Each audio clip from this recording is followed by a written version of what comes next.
Welcome to big news. నేను మీ గౌసుద్దీన్ షేక్. ఉన్నదే రాస్తా, చూసిందే చెప్తా.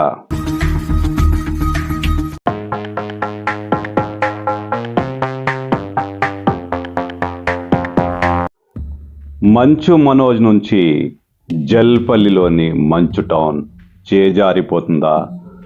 మంచు మనోజ్ జల్పల్లిలోని మంచు టౌన్ ఖాళీ చేయక తప్పదా? మంచు టౌన్ నుంచి మనోజ్ నిష్క్రమించక తప్పదా? పరిస్థితులు అలాగే కనిపిస్తున్నాయి. మంచు వివాదంలో మోహన్ బాబు మరో ట్విస్టుకు తెరలేపారు. మంచు టౌన్ ఆక్రమణకు గురైందని, కొంతమంది తన ఇంటిని ఆక్రమించుకున్నారని, వాళ్లను వెంటనే ఖాళీ చేయించాలని కోరుతూ రంగారెడ్డి జిల్లా మెజిస్ట్రేట్కు మోహన్ బాబు ఫిర్యాదు చేశారు. దీనికి స్పందించిన జిల్లా కలెక్టర్ పోలీసుల నుంచి ఆ ఆస్తికి సంబంధించిన వివరాలని సేకరించారు. అంతేకాకుండా మంచు మనోజ్కు నోటీసులు జారీ చేశారు. అంటే మంచు మనోజ్ ఇప్పుడు కొంచెం ఇబ్బందులో పడ్డట్టే. వెంటనే మంచు మనోజ్ జిల్లా కలెక్టర్ కార్యాలయానికి వెళ్ళి కలెక్టర్ను కలుసుకున్నారు. జాయింట్ కలెక్టర్ను కలుసుకున్నారు. తనకు మంచు టౌన్లో పూర్తి స్థాయి హక్కులున్నాయంటూ ఆయన వాదించారు. తన అడ్వకేట్లతో కలిసి ఆయన కలెక్టర్ కార్యాలయానికి వెళ్ళారు.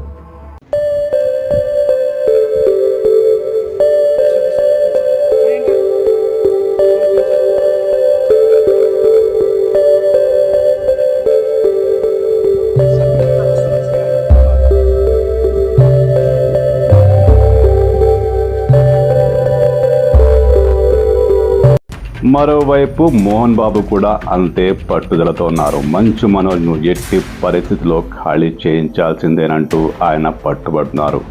గత నెల రోజుల నుంచి మంచు ఫ్యామిలీలో కొనసాగుతున్న వివాదాలు తెలిసిందే. మంచు టౌన్లో ప్రస్తుతం మనోజ్ కాపురం ఉంటున్నారు. ఆయన అక్కడ నివసిస్తున్నారు.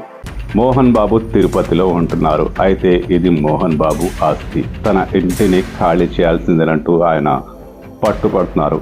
ఇందులో భాగంగా గతంలో కూడా ఆయన పోలీసులకు ఫిర్యాదు చేశారు. తన ఇంటిని మనోజ్ అతని మిత్రులు ఆక్రమించుకున్నారని. ఇప్పుడు తాజాగా ఇటీవల జరిగిన పరిణామాల నేపథ్యంలో తిరుపతిలోని మోహన్ బాబు యూనివర్సిటీ దగ్గర జరిగిన ఘర్షణ నేపథ్యంలో అనేక పరిణామాలు అటు ఇటు చోటు చేసుకోవడం, మోహన్ బాబుపై మనోజ్ ఫిర్యాదు చేయడం, మనోజ్పై విష్ణు మోహన్ బాబు ఫిర్యాదు చేయడం, ఇలాంటి పరిణామాల నేపథ్యంలో తాజాగా ఇప్పుడు మోహన్ బాబు మంచు టౌన్ను ఖాళీ చేయించండి అంటూ కలెక్టర్ను అభ్యర్థించారు. ఇందులో భాగంగానే మనోజ్కు నోటీసులు వచ్చాయి. మరి ఇప్పుడు ఏం జరగబోతోంది? మనోజ్ మంచు టౌన్ ఖాళీ చేయక తప్పదా? చట్టబద్ధంగా దానిపై మనోజ్కు ఎలాంటి హక్కు లేదా? మోహన్ బాబుకి సర్వాధికారాలు ఉన్నాయా? ఇప్పుడు జిల్లా కలెక్టర్ ఏం చేయబోతున్నారు? కలెక్టర్ ఆదేశాల మేరకు పోలీసులు ఎలా రియాక్ట్ కాబోతున్నారు? ఇది ఆసక్తికరంగా మారింది. పోలీసులు మనోజ్ను అక్కడి నుంచి ఖాళీ చేయిస్తారా? మనోజ్ స్వచ్ఛందంగా అక్కడి నుంచి వెళ్ళిపోతారా? ఏది ఏమైనా జల్పల్లిలోని మంచు టౌన్ మరోసారి వార్తల్లోకి ఎక్కింది. గత కొన్ని రోజులుగా జల్పల్లిలోని మంచు టౌన్ ఎప్పటికప్పుడు పతాక శీర్షికలో ఉంది. ఇప్పుడు తాజాగా వివాదంలో ఇది మరో ట్విస్ట్. మంచు మనోజ్ను ఖాళీ చేయించాల్సిందేనంటూ మోహన్ బాబు పట్టుపట్టడంతో ఇప్పుడు ఏం జరగబోతుందన్నది ఆసక్తికరంగా మారింది.